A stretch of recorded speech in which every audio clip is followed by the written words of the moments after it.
And now, from beyond our dimension, this is the JeffMara podcast. Here's Jeff. My guest is author Dr. Sharon Hewitt Rawlette, who has a PhD in analytical philosophy from New York University. She is also a runner-up in the Bigelow Institute for Consciousness Studies essay contest for the best evidence for the survival of human consciousness after death. Her essay has been released in book form, and it's called Beyond Death. Dr. Rawlette, thank you so much for being my guest today, and congratulations on your essay in the contest.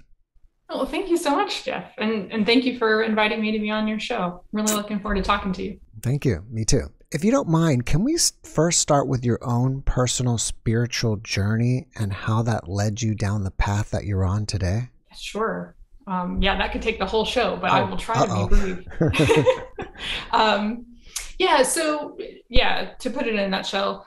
So I grew up evangelical Christian, Southern Baptist, and was very committed to that framework. But then I went away to Christian college, and even though it was a Christian college, it was a college that really encouraged intellectual thought and questioning your faith and figuring out why you believed what you believed. And the things that I learned there in my philosophy classes and elsewhere led me to really start to question whether there was a God or not.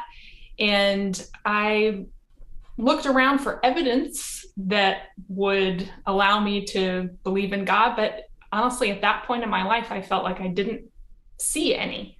I really suddenly could conceive the world without God. It didn't seem like you had to have God to explain what we experience in this world. So that was a really difficult realization for me. I didn't want to lose that faith. And it was a period of a few years in which I came to that realization that, to be honest with myself, I had to make that transition. And so I declared myself an atheist, and it was very difficult for my family and friends. And so all through my 20s, I was basically an atheist. And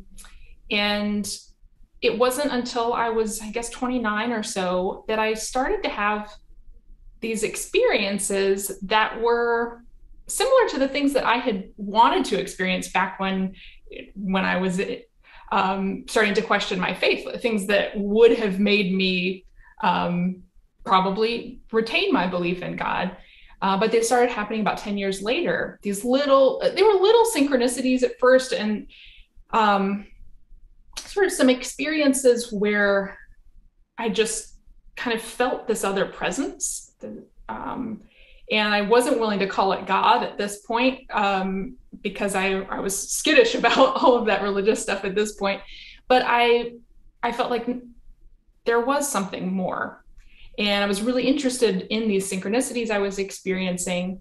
And as they got stronger, I started investigating them more and investigating the research that had been done on these kinds of experiences. And I had one really crazy big synchronicity back in 2015. And when that happened to me, it's like, this is for real. There really is something else to this universe than the physicalist, mechanistic world that mainstream science has been telling us exists. And so I really started devoting myself like almost 24/7 to researching this stuff from that time on, and have ended up writing several books about it. And just, I still am a little nervous about saying that I believe in God at this point, because I feel like people have so many preconceptions about what that means. Or, you talk to 10 different people, they'll have 10 different ideas about what God is. And often it's a very judgmental sort of picture of God, or they think if you say you believe in God, then you must follow a certain religion. And I really take my own experience as my guide in this area. So I'm nervous about, saying anything that would put me in a certain box. But I do believe that there is a higher intelligence, and that it seems, at least in my own life, seems to be quite benevolent. So a lot of people would call that God, but I have to put those caveats in there. You mentioned that you had some significant experience. Was this the experience that pushed you from doubt into belief? Can you briefly just tell us a little bit of what that experience was? The one that happened in 2015, that convinced me, yes, there really is something to this. So this happened during a period of my life where I had gone through a really difficult breakup with somebody that I had been engaged to be married to. And a few years later, I had married someone else. He had moved on in his life as well. But we had stopped talking to each other. We just kind of, went our separate ways. And I went through this period where my ex was very much on my mind. I was thinking about him a lot, but didn't feel like I should get in touch with him. It was just, he was very much on my mind. And he was on my mind, particularly this one weekend when I went to Pennsylvania to hang out with some old college friends of mine. We were kind of out in the boonies in an area that wasn't familiar to us. And so we were driving around looking for a grocery store to get something to eat. And not knowing the area, my friend asked her phone to find us the nearest grocery stores. And then she was actually driving the car we were in. So she handed me her phone to look at what the results were and choose one. So when she handed me the phone, it was showing me a list of grocery stores there in Pennsylvania. And all I did when she gave me the phone was to hit the map button so that I could see it on a map instead of just a list. Now, I should add one other piece of information, which is that my ex was French, and he lived in France, and we had actually lived in France together. So when I hit map on this, my friend's phone, instead of showing me those grocery stores in Pennsylvania that it had on the list just a moment ago, it showed me a map with 5 little points that showed me stores called Leclerc, which is a French grocery store chain. And each one of them had a French town name after it. So this was curious. One of the town names was one that I recognized, but I wasn't exactly sure where in France it was. It was named Carré. So when I got home later, I decided to Google it and see what region it was in, and discovered then that it was in the region of Brittany where my ex lived and where I had lived with him.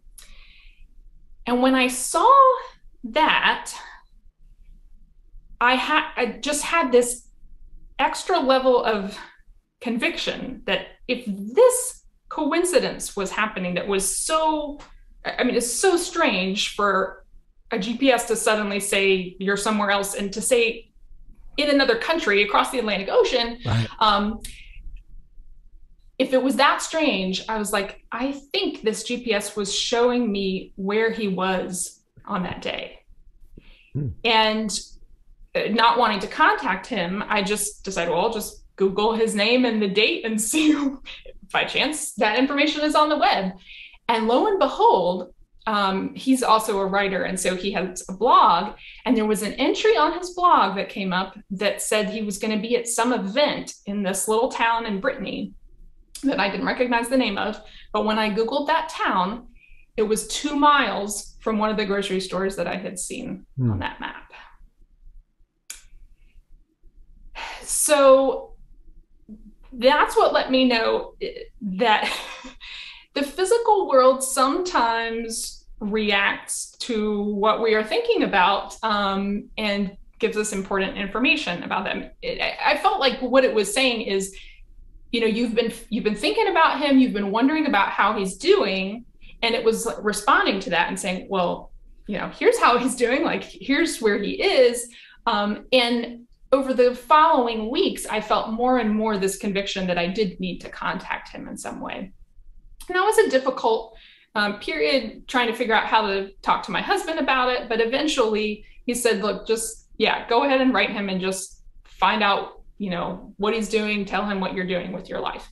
And when I did, I discovered that my ex had just had his first child a few days after that event.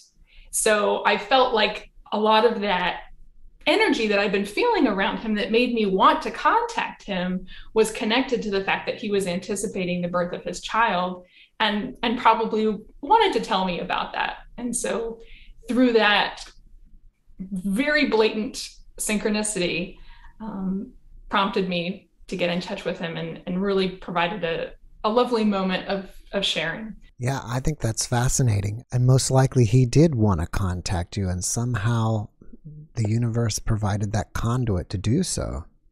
Yeah. I would assume other people in business have this same experience. When I was practicing as a chiropractor, an old patient's name would pop into my head, and like a day or two later, they would show up.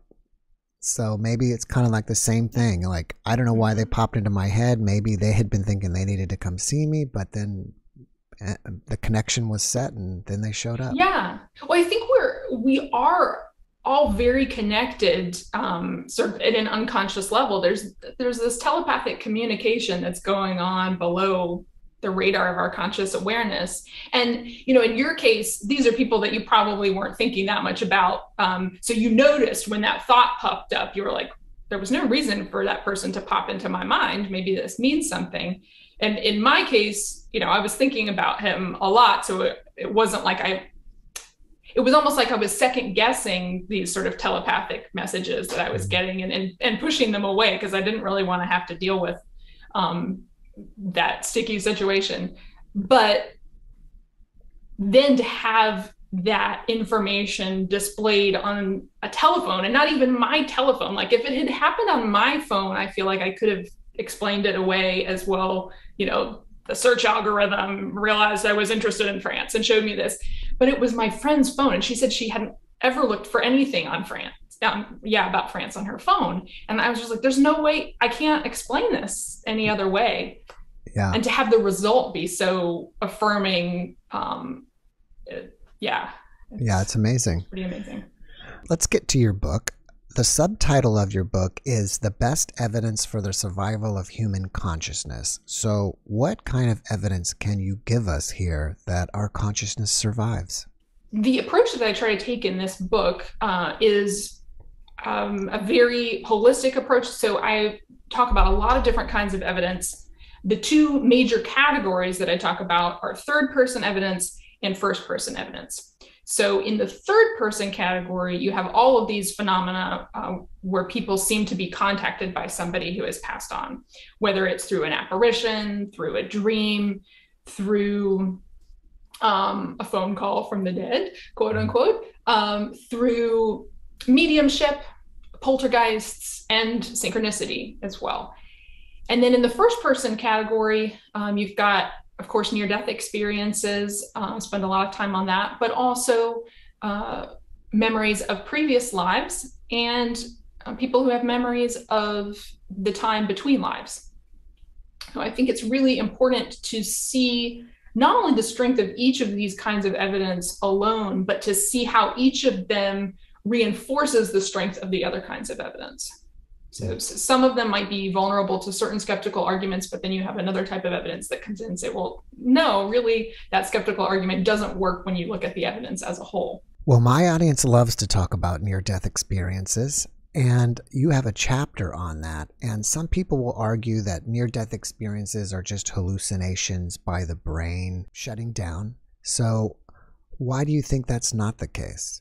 I think the single most important piece of evidence that that is not the case is the veridical perceptions that people have when they are in their near-death experience, but specifically people who are in a state of cardiac arrest. And once you're in cardiac arrest for 15 to 20 seconds, you no longer have brain function. So there are people who verifiably did not have brain function, and yet were able to perceive events that were happening at that time, and their observations could be verified by third parties. So a couple of the cases that I talk about specifically, there's a case with a man who was actually found, he must have had a heart attack or something. He was found out in a meadow. By the time he was brought into the hospital, he had been in cardiac arrest for so long that he actually had livor mortis, like his body was turning blue, the blood was pooling at the bottom of his body. And the ambulance crew had been working on him to resuscitate him, but when he arrived at the hospital, he still had no brain function. His blood was not circulating. So they decided to change the resuscitation method at this point because they were in the hospital, so they had more possibilities.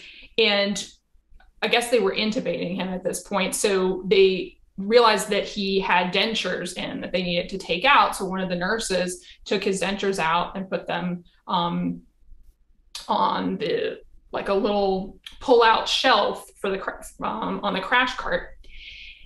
Well, it still took them like an hour or two to resuscitate this man. I think he was still in a coma after that because this was a very traumatic situation that he had been through. When about a week later, when he was conscious again, he was looking for his dentures, and he saw the nurse go by who he had seen take his dentures out. He recognized that nurse and he said, "Hey, you know where my dentures are." Mm-hmm. And the nurse was like, "How do you know this?" And he said, "I saw you took them out and you put them on this little shelf that had all these bottles on it." And the nurse was like, "Yeah, that is where I put them." And in the accounts of this, they never tell whether they were able to locate the man's dentures. Like, I'm always worried about whether he got his dentures back, because I've had relatives who've lost their dentures in the hospital and had to get them remade. But in any case, this case was actually first investigated by the Dutch cardiologist Pim van Lommel. So he's written an extensive write-up about this case, and the various nurses and doctors involved in this have been interviewed, and they've talked to them about exactly what state he was in. So all of these different details of the case have been verified by third parties and people who understand the process and the effect on brain function of the state that he was in.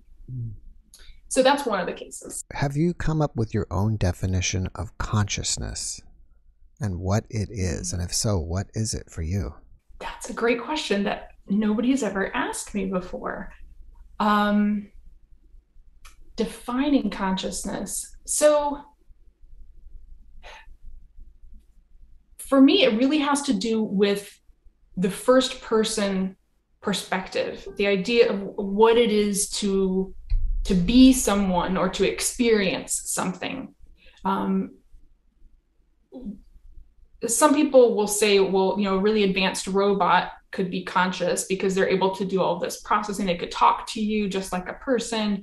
But I don't think that's consciousness in the sense that we're talking about here, the sense that is important to us and important to this question of, does our consciousness survive after death? What we want to know is, am I still going to be aware of living? Am I still going to be able to feel things? Am I still going to be able to see things? Am I still going to be able to experience life, with the people that I love, interacting with them?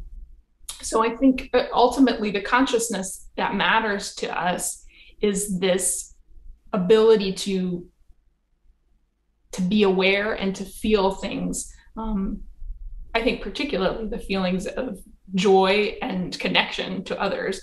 But certainly there are many other feelings that we can be conscious of. Do you believe that consciousness is separate from the body? Or do you think it's possible that in this whole 3D mock-up realm, our bodies are an expression of our consciousness? Yeah, so that's not where I thought you were going with the question. So yeah, are they separate? And is the body an expression of consciousness? I really like that way of looking at it, because a lot of times in this field of study, people focus on the fact that our consciousness does go on after the body dies. And so they focus on the fact that they are separable. But I do think that there's a very intimate connection between them. And there is as you say, a way in which our body is an expression of that consciousness. It's one way in which that that consciousness manifests itself in this 3D world, gives itself a way to interact with others in a certain setting that has certain limitations and certain challenges, which may be part of why we decide to use that body or to enter this life here in these bodies. One of the things that has bothered me about taking seriously the primacy of consciousness, I like to say, because I do think that the consciousness is primary, and then this physical world is something that is inside of consciousness. It's a creation of that consciousness. But I worry sometimes that makes people think that this world isn't important and that we don't have to, it's not important to take care of the natural world. It's not important to take care of our physical bodies, because ultimately we're spirits. Ultimately, we're going to go back to the spirit world. Mm-hmm. So this is all just sort of a game. It's all sort of a ruse. But I think it's more important than that. I do think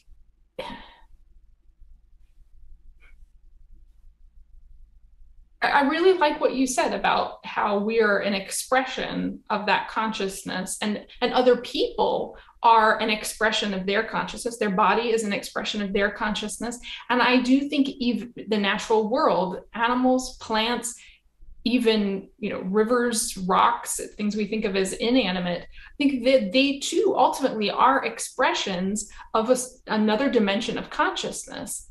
And so even though that's only one way in which they might express themselves, and near-death experiencers who have experienced the other side say, well, there's expanded consciousness over there. There's so much more than just what we see here in the physical world. But that doesn't mean that what we see here in the physical world isn't important, and that we can't learn by learning how to connect with other people through the expression of their consciousness that is here.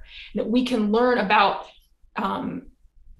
ourselves and about our relationship to other consciousness by being in nature, by connecting with plants and animals. So saying consciousness is primary doesn't mean that the physical world isn't important. It's a gateway. And I would like to see a switch to a paradigm where it means that the physical is even more important, because it's never just physical. It's always an opening to something even deeper. It's a physical sign of something else that's on the other side of it. I had on Dr. Eben Alexander. You probably know him. Mm-hmm. And we were talking about memory. And he said, and I think he was citing someone else's research, that you can cut out any part of the brain and you will not lose long-term memory. You can lose the ability to convert short-term into long-term, but you will not lose long-term memory. And so he was saying that long-term memories are stored in, I think he called it the quantum hologram. Some people will say that, you have a higher self, and more of your self or more of your consciousness exists in another realm, and only a piece of it comes here. Have you considered any of that? And if so, what are your thoughts on that? I think that's a pretty accurate way to put it, at least, given the evidence that I have seen, which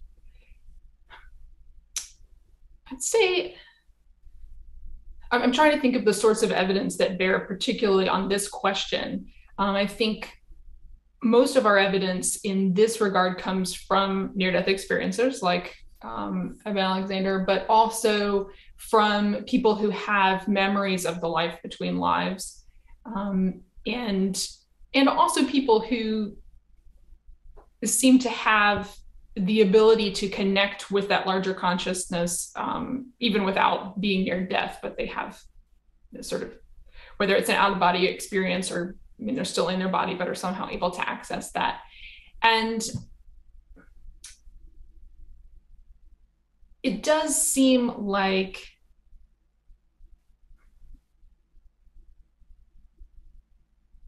there is a higher self. It's hard to know really where the boundary between the self and something that's other than the self starts. So, I mean, I think higher self is a pretty good term, because it's like, yeah, it's yourself, but there's more consciousness there. There's more awareness. There's more intellectual capacity to understand things that we could never understand here in our body. But then also you get to, as that consciousness gets wider and wider, it's hard to say, well, when does it stop being me, and when is it something else? And maybe ultimately it never stops being me. It just brings in everyone else as well. And so it's more like we, when you get to that level. Certainly the capacity, certainly our limited human consciousness is connected on this deeper level with a mind that has a capacity that outstrips anything we can even imagine. And we seem to be able to access that through near-death experience, if nothing else. So yeah, we definitely have higher selves, but I'm not sure that there's a line between us and the rest of consciousness. Do you think people on the other side are trying to communicate with us? Absolutely. Yes. That's something that seems very clear from the research that has been done, whether it's laboratory studies of mediumship or it's the abundant studies of spontaneous cases of after-death communication. They absolutely are. There are so many cases where you have a deceased person who has a specific message that they are trying to get across. And if they don't get it across in the first method that they tried, they will try another method with the same person, or they may go to another person who seems more receptive and try to give them that same message. One of the cases that comes to mind is a case of a woman who, she and her kids were kind of in a difficult situation financially and medically, and they needed to move somewhere else, but they didn't have the means to do this. And she was on the outs with her own father, and who would have been somebody who could have helped her, but she was like, I'm not talking to him. So she was in kind of this desperate situation. Well, she had a dream one night that her grandmother, her father's mother, came to her and she said, you need to ask Bill, the Bill being her father. She's like, you need to ask Bill because he will help you. Go to him. And the woman said, no, I'm not going to talk to him. If something is going to happen to reconcile us, he is going to have to make the first move. So a few days passed and she got a letter from her dad, and he ended up coming to help her move. Well, she talked to her mom about why her dad suddenly wrote her this letter. And her mom told her that the same night that the daughter had had a dream, the father had had a dream that his mom came to him. And she said, look, your daughter is in trouble. She needs your help. She's not going to come to you and ask for it. You have to make the first move.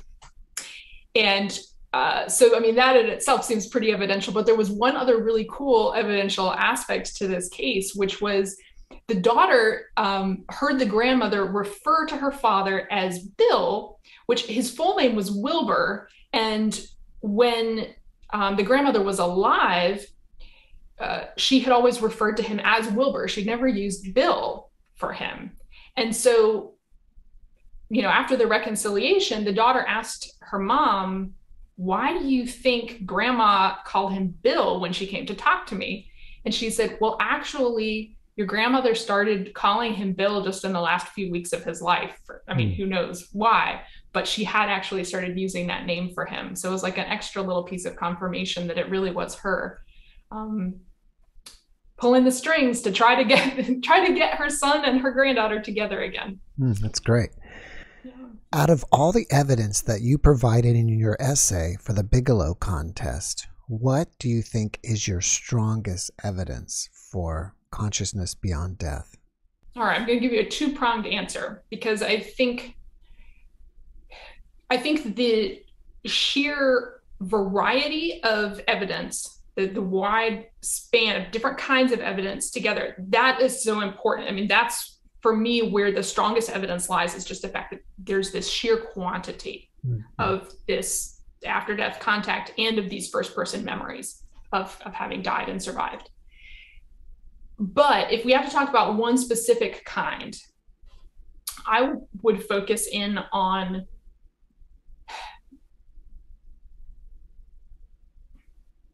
hard to make a choice, but for the purposes of this podcast, I will focus in on the children's memories of the life between lives.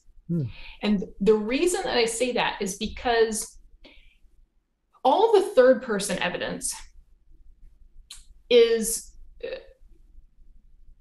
subject to this skeptical argument that maybe it's all just a simulation of contact with that person.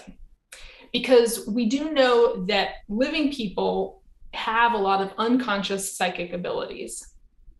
So even these, an apparition coming to you and maybe even telling you something that you didn't know beforehand, or like the dream case we were just talking about, like the grandmother calling the son Bill, even in those cases, it could be that your mind is projecting this, image, this hallucination of this person, and you have psychically gotten this other information that you've given to this hallucination in order to make it more convincing to yourself and to help convince yourself that this person does go on. And so this is called the living agent Sai skeptical explanation of these third person phenomena. So living people's psychic abilities might explain them. Now, some of the other forms of first person phenomena, like the near-death experience or memories of past lives, those help to mitigate the force of this skeptical argument. But I really think that the most damaging one is these cases of children who remember not only having lived a previous life where we can actually go and verify the things that they remember about being this previous person, but they remember what it was like after their body died. They remember, viewing their funeral. They remember watching their loved ones after their death. And in particular, there are cases where they remember having communicated from the afterlife with their loved ones from their previous life. So you've got cases where they remember having appeared as apparitions, cases where they remember having appeared in dreams, even a couple cases where they remember having had poltergeist effects on their family. So they moved stuff, or they caused an accident that the family then remembered. I think one of my favorite cases here, I think it's from Burma, it was Burma at the time, it's Myanmar now, but in this case, there was a young boy who remembered a previous life with lots of details that were verified, and this case was actually investigated by Ian Stevenson, who is known for his very thorough, careful investigation of all of the details of these cases. So he was actually able to take the details that this little boy gave him and find the man that he had been previously, and find the woman that he had been married to in his previous life.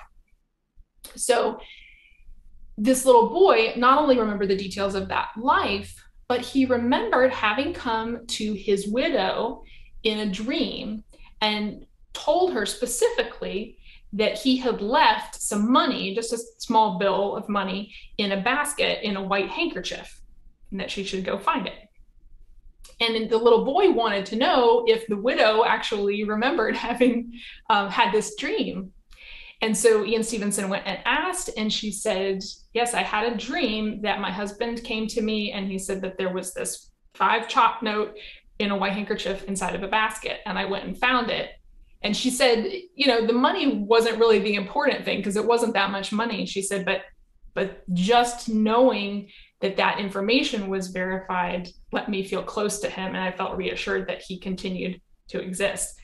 And how much more once she discovered that there was a young boy who remembered having come to her in a dream. It's just fascinating. And when you've got cases like that, where somebody actually remembers doing the appearing, then clearly this is not just a hallucination, even a psychically informed hallucination.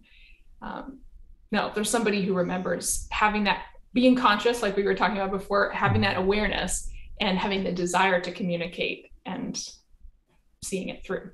That's amazing. So after all your research, have you came up with your own conclusion of why we come here over and over again? A lot of people talk about it, and when I say a lot of near-death experiencers talk about it in terms of learning. There's something that we're supposed to learn while we're here. And a lot of them talk too about us having a mission that we're supposed to accomplish, whether we're consciously aware of it or not.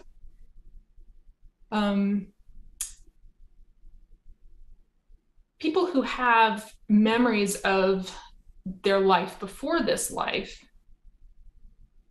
there aren't a lot of them that remember sort of their plan, who remember what their mission is, or they remember what was planned for them. But there are a few of them, and some of the few who do remember have some very detailed memories of the process of planning and choosing their future life. And some of those cases, it does seem like learning is involved. It also seems like helping others is often a reason, and maybe those two things overlap. So you're learning to help others. But I think there may be something, maybe even a higher level way of looking at it, because sometimes I think we focus too much on this idea of there's a lesson that you're supposed to be learning, because it can sometimes make you feel like, well, if like you're not good enough the way that you are, you're supposed to be improving yourself in some way. And if you're struggling in your life, if you're having a hard time, then it's because you're not good enough. You're not learning your lesson well enough. And maybe that's just my evangelical background talking, because that was certainly a feeling that I got growing up. But I think there's a higher perspective from which we could look at that, and from which, yeah, sure, we might be learning some things, but the spirit in which we are learning them is more a spirit of exploration and joy. So it's not that, God's up there and he's like, okay, you need to go down and be in this body because you need to learn how to, be nicer to people, or you need to learn how to do this or that. But rather, from our, state of expanded consciousness before this life, we're thinking about, oh, well, wouldn't it be awesome to learn how to be a handicapped person, we have this particular handicap that you have to learn how to overcome, or you get to be part of this particular community. And these things that from our life here that look like they would be, or that are really difficult things, from this perspective of our higher self, I think we see it more as a challenge and something exciting to do. It's sort of like if you think of like deciding to play a video game, and obviously life is much more involved than a video game, but when you're like deciding what video game you're going to play, or even what movie you're going to watch, like you might choose like a really horrific movie, like you might want to be scared, or you might choose a tearjerker, like and but you have this knowledge that, well, you're just choosing this experience for this short amount of time. And yeah, it's going to be kind of cathartic and it's going to be exciting when you're in the midst of it and you're like bawling your eyes out, or you're really scared of the images on the screen. You might second guess your choice for a moment or two. But then once the movie is over and you leave the theater, you're like, oh, wow, that was a really good movie. That was a lot of fun. So I'm saying all that because I don't think that whatever learning we're doing here is learning should make us feel like we're not good enough already. We are good enough, but we're growing expansive beings, and we want to experience and learn even more than we already do. I believe in your book, Beyond Death, you talk about the super Sai Living Agent and Sai hypothesis. Can you tell us more about what that is? Yeah, so this goes back to what I was saying about the people who remember being apparitions or coming to people in dreams after their death. Because the living agent Sai / super Sai, different people use different names for it. That hypothesis is this idea that our after death contacts are just simulations, are just illusions.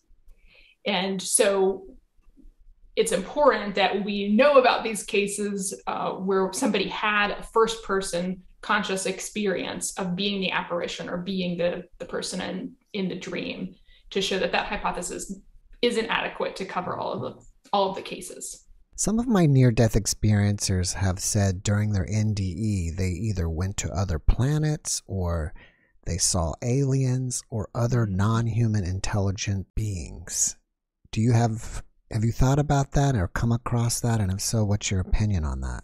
Yeah, there's a lot of that. There are some really wild, amazing experiences that people report. And sometimes they can seem like they are contradictory too. So like you'll have people who have experiences where they, meet Jesus, and near-death experiences where they meet Jesus and maybe even are told certain theological things that other people who have near-death experiences, they don't see Jesus. They may even see, some people, have seen Muhammad, and they're told something completely different. So there is a large variety in these experiences. And I think one thing we have to realize when we're comparing them is that everything that people are remembering about their near-death experience is something that they're remembering now being back in their human body with their human brain. So there's a filter that's interpreting everything that they experienced on the other side. So some of the seeming contradictions can be explained as contradictions in the overlay that's being put on that experience. Now, on the other hand, it's not necessarily always an overlay that our brain is just sort of mechanically putting on things. There does seem to be evidence that the beings that are interacting with us in these experiences, whatever their true nature is, sometimes will project a certain appearance, and will say certain things about themselves to put us at ease or to help us understand what's going on in a framework that's more comfortable for us. So I think we can feel sometimes like that's kind of dishonest or deceptive, and why would they do that? Why wouldn't they just tell us the truth about who they are? But I think honestly that the truth about their identity is something that would be very, very hard for us to understand. And even if we could understand it, understanding that might not be the ultimate purpose of the experience that we're going through. It's not necessarily to, give us all of the, information about the workings of the entire universe in that experience. It's to have some kind of impact, presumably, on the life that we're going to lead after we come back to our body. So it may be more important just to set the stage for the information that we need to be given about our life and about the future course of that life. That being said, I think that there is a lot of very useful information that comes through these near-death experiences. Information that can help us understand how consciousness works, that can help us even further develop our technologies and our understanding of psychic phenomena.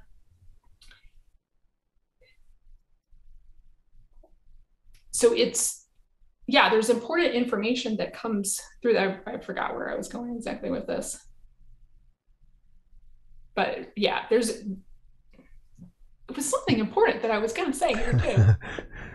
It's okay. It happens to me all the time. It felt so important. Oh well, maybe it'll come back to me later. Since you've worn the hat of being an atheist, why do you think so many people in the scientific community are against near-death experience or the theory of it?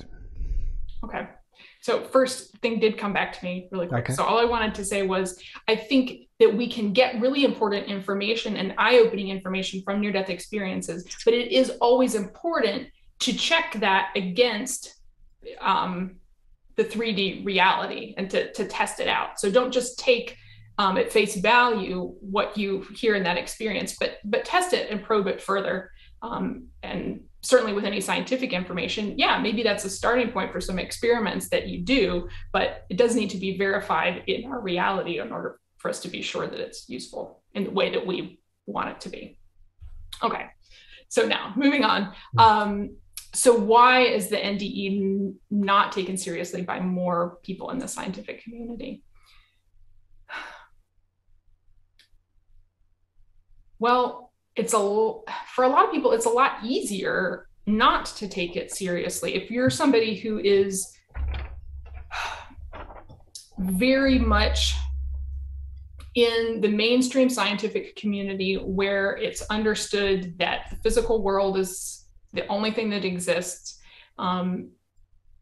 opening the possibility that may not be the way that reality works at all is going to be a little bit scary, first of all, but also, even if you get over the fear of this paradigm change, the implications for how you do your work as a scientist, as a philosopher, as a medical doctor, after that, they're huge.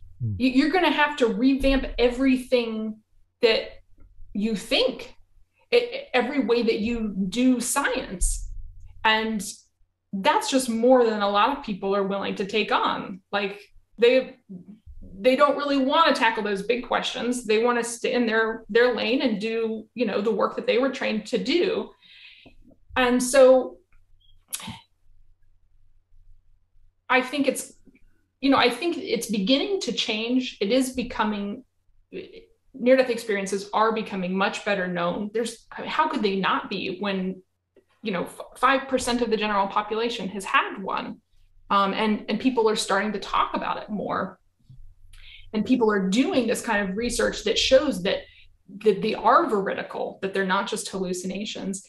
And so I think we're gonna start to see more and more change here. As just in the last decade, we've had more and more medical professionals who have had near-death experiences themselves, like Evan Alexander, but there are other examples as well. And so when you have people that are clearly trained, well qualified to understand the science behind this, and then they say, but our science doesn't explain what happened to me. I think you have more and more people who are waking up to, there are really some bigger questions that we need to ask here. And hopefully there will be more and more people who are willing to step up to the plate and to think outside the box. Your previous book is called The Source and Significance of Coincidences. Is there something paranormal behind them that we just can't perceive? I think there often is. I'm not quite at the point where I would say that nothing is ever a coincidence, because there very well might be a lot of things that are chance in your life, or that aren't meaningful in the way that you might like them to be. But I absolutely think that there are things that, yeah, you know, mainstream scientists would say, oh yeah, that's just a coincidence. But it's not, because when you look at the scientific research, not only into the survival of consciousness after death, but you look at the all of the Sai research, the research that's done into telepathy, into remote viewing, into psychokinesis.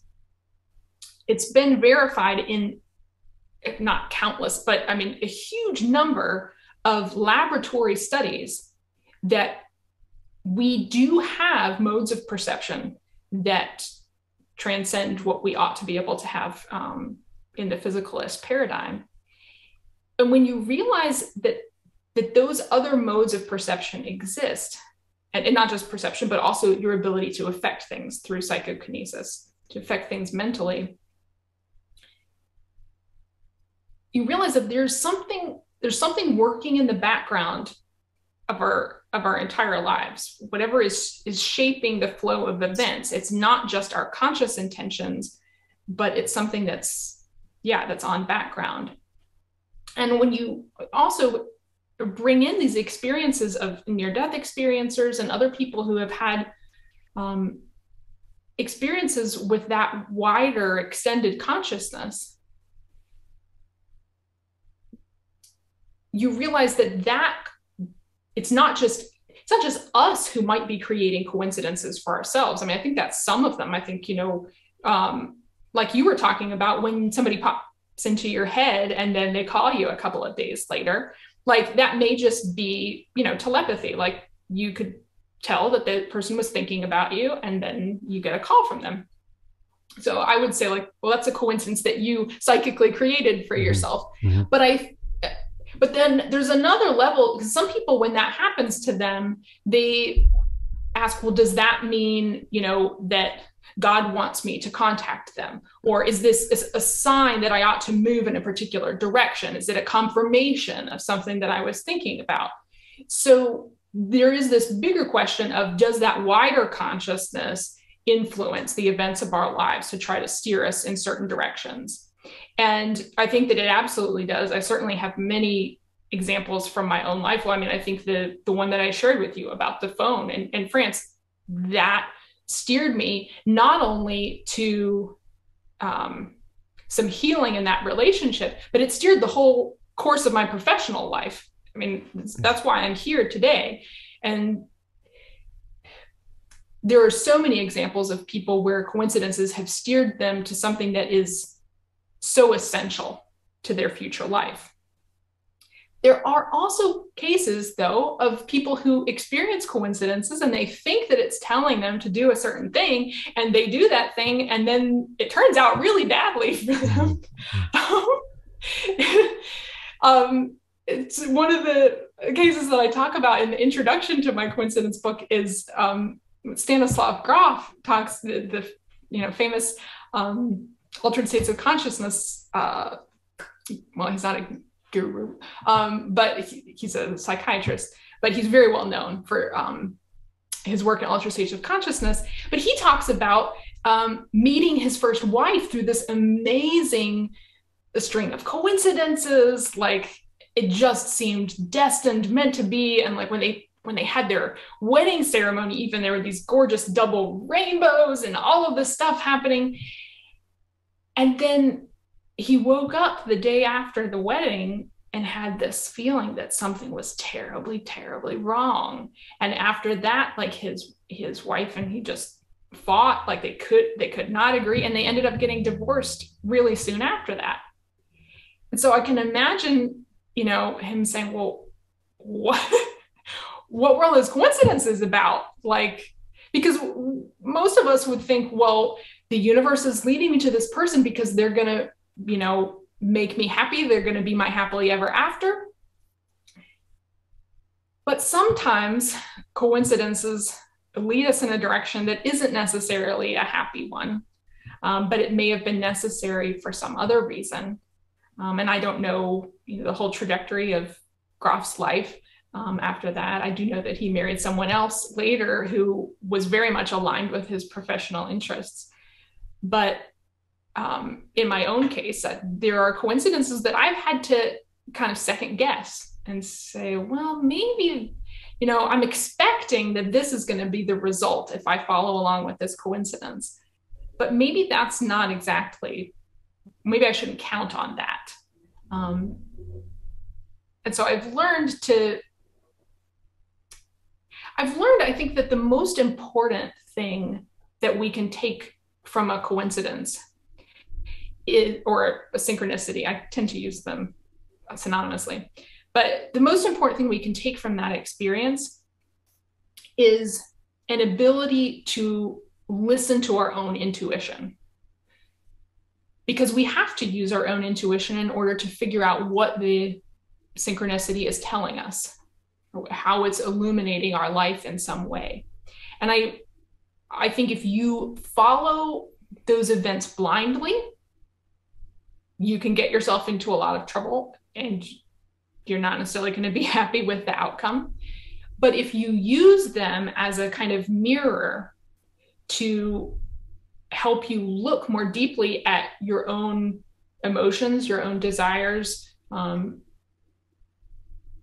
you learn how to get in touch with that higher consciousness yourself. And you aren't depending on the signs themselves, but you're learning a skill about how to understand yourself and your life path.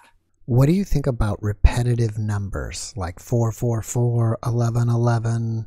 I think it can be easy to get caught up in them. So I don't tend to encourage people to pay a lot of attention to number coincidences.